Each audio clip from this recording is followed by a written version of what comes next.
of the most exciting scientific findings of the past half-century has been the discovery of widespread trophic cascades. A trophic cascade is an ecological process which starts at the top of the food chain and tumbles all the way down to the bottom.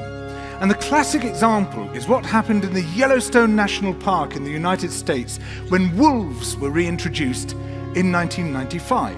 Now, we all know that wolves kill various species of animals, but perhaps we're slightly less aware that they give life to many others.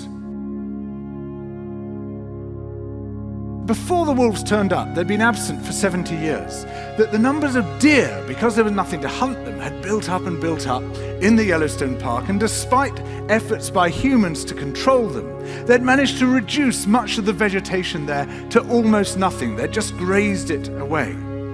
But as soon as the wolves arrived, even though they were few in number, they started to have the most remarkable effects. First, of course, they killed some of the deer, but that wasn't the major thing. Much more significantly, they radically changed the behavior of the deer. The deer started avoiding certain parts of the park, the places where they could be trapped most easily, particularly the valleys and the gorges. And immediately those places started to regenerate. In some areas, the height of the trees quintupled in just 6 years. Bare valley sides quickly became forests of aspen and willow and cottonwood. And as soon as that happened, the birds started moving in. The number of songbirds and migratory birds started to increase greatly. The number of beavers started to increase because beavers like to eat the trees.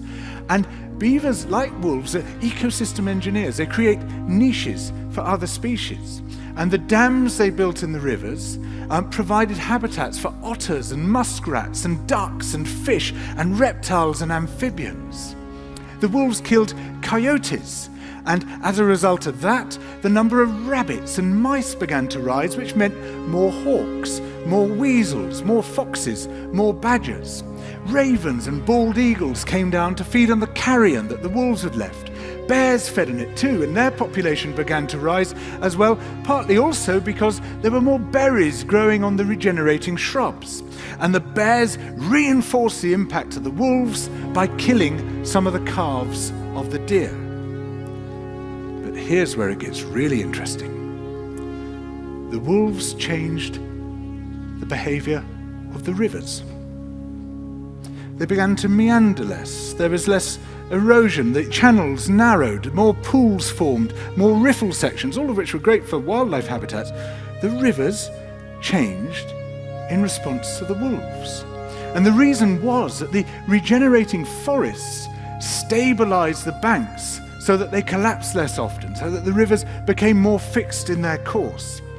Similarly, by driving the deer out of some places and the vegetation recovering on the valley sides, there was less soil erosion because the vegetation stabilized that as well. So the wolves, small in number, transformed not just the ecosystem of the Yellowstone National Park, this huge area of land, but also its physical geography.